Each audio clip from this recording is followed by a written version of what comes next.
Hey, it's Steve at Treviso Realty. I want to touch on a topic I was mentioning on Monday regarding pricing on houses here in Southwest Florida and things that might look terrible but are actually not. It's just basically a wide range of sellers overpricing their listings. I'm going to show you some examples here of what I'm seeing. Again, we look at analytics. We're not basing anything off of emotion. We're looking at analytics and what's currently happening. So remember, like Florida, especially I just talk about our neck of the woods here, Southwest Florida. I have data between 2014 and 2019 before the COVID. COVID obviously expanded not only Florida, not only US, not only all of North America, but also Europe. Imagine like in the UK, they were increasing like 14 to 20% increase in value, which is Europe. You know, Europe is very stagnant. So again, COVID kind of disrupted everybody or every market. So let's look at 2014 to 2019. Based on the months of inventory in Florida, Southwest Florida is usually between 9 and 10 months of inventory, which is currently where we're at right now. The only thing is the prices, yes, they've obviously come down clearly, but we're starting to see like a sideways action where the builders have reached a plateau. I don't see that gap anymore that they were originally doing, let's say a year and a half ago, where it was like 40, 50K. Now they're like, if you want a Marsala, for example, in Verdana Village, it's between 530 and 550. That's the price. And the only difference between the 530 and 550 is based on the lot. If you want a stellar, they always end up around that 680 market somehow or the other. We've priced, not a stellar, the Mystique rather, and that's with a pool clearly. So let's say 580 to 620. And so everything's sort of like bottomed at these prices. Resales coming down clearly in increments, like properly listed properties, and that's getting to get close to the new construction. So let's say a Marsala is still going to be around the 550, 570 range, let's say for example, and it's kind of holding tight there. That's pretty much it. Obviously in established areas and in different locations, those are going to sell faster, probably for more money than what it seems like out here where the new construction is, and that's because they don't have the competition of a big builder. But I want to show you one video what I'm talking about with overpricing a listing. So when someone looks on Zillow or on any of these real estate sites, they're going to say, wow, look at how much value they're down. And just for example, this property, and do some quick math, where it was and what it's at now. I know this 40% down, but it was literally probably about 40% over market value. I'm going to show you some data here just to kind of show you what I'm seeing. I don't want to show you the property address. Okay, here it is. I don't want to get sued. I mean,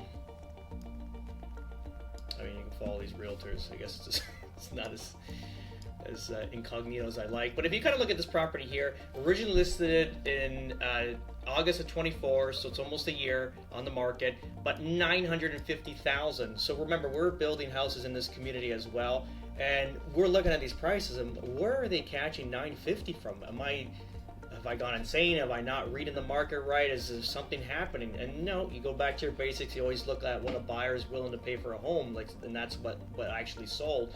And this house should have been at $750, where we started originally on our property in Cape Coral. So if you look at it here, so it's $950 now down to $685, and $685 to $950. If you're looking on Zillow, it's a 40% gap. And you're going to say, wow, the market's, it's dead in Florida, and it's terrible. It's never going to, it's crashing like 2008. It's not. It's just the sellers are unreasonable. They're putting it at COVID prices. And $950 in COVID would never have done that property either. Probably at $795 where they were in like Feb of this year. Let's find another property just to kind of put some more weight to what I'm saying. This is another property. And look at this, so $850,000 middle of last year, so middle of March. So it's over a year now on the market, but $850,000 now they're at $729. So they're literally 15 to 18% down from the original cost. But $850 never existed, even during COVID. This never would have happened. Like the high inflation period of 20 to 22, never would have saw this. Would have saw more of this number, the 750. Right?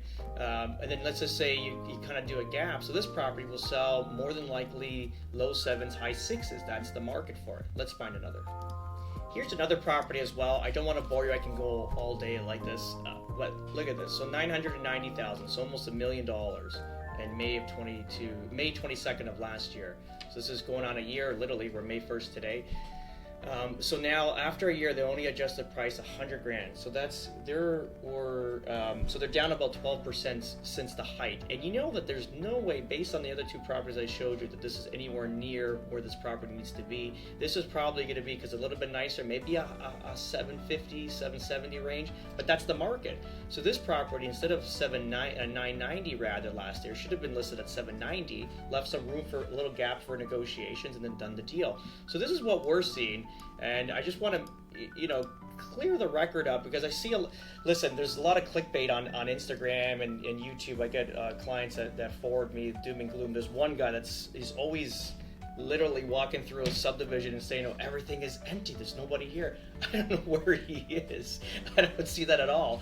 I don't know which part of Florida. I'd like to ask him, but I don't know. Like, yeah, is the builder carrying some inventory homes? Of course they are, but it's not a block. It's not like a full street of empty houses. You're gonna have 10 houses occupied, maybe 2 specs on the street. I mean, that's just what it is. But those are fill-in lots.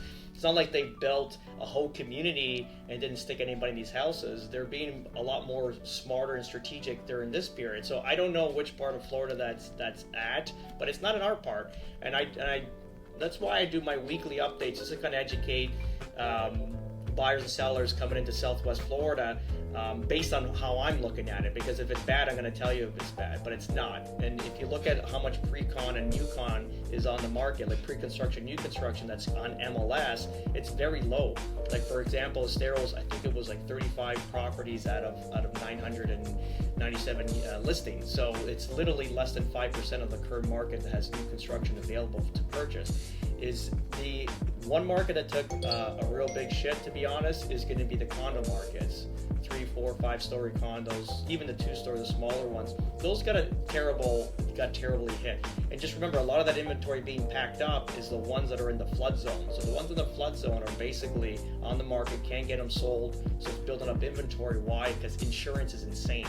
Insurance is insane. You have a very unvaluable property at the end, and that's the whole thing with even if you buy condo apartments, it's the same idea, right? Like actual apartment buildings, you got to watch, because your remaining costs are too high. You're going to lose value in the property, because remember, someone has to buy this house or condo, put a mortgage together, look at that payment, and then look at here's the HOA maintenance fees. And if it's unaffordable, then what happens is this expense never changes, and then your price has to change in order to kind of balance this at some point that makes it affordable. We see this all the time. This is why I don't invest in actual condo buildings, just based on too much risk.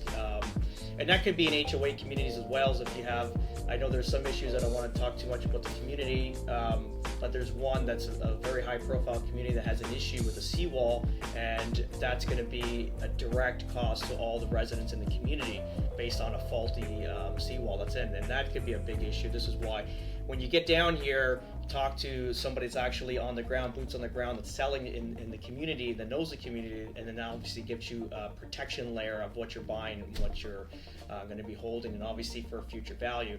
I'll keep this relatively short. Verdana Village, for example, I always go back to that because it's a good benchmark. We're at 8 meters above sea level. So if you convert that into feet, it's 24 feet above sea level and 17 miles linear from the ocean, which is, we're in a safe spot.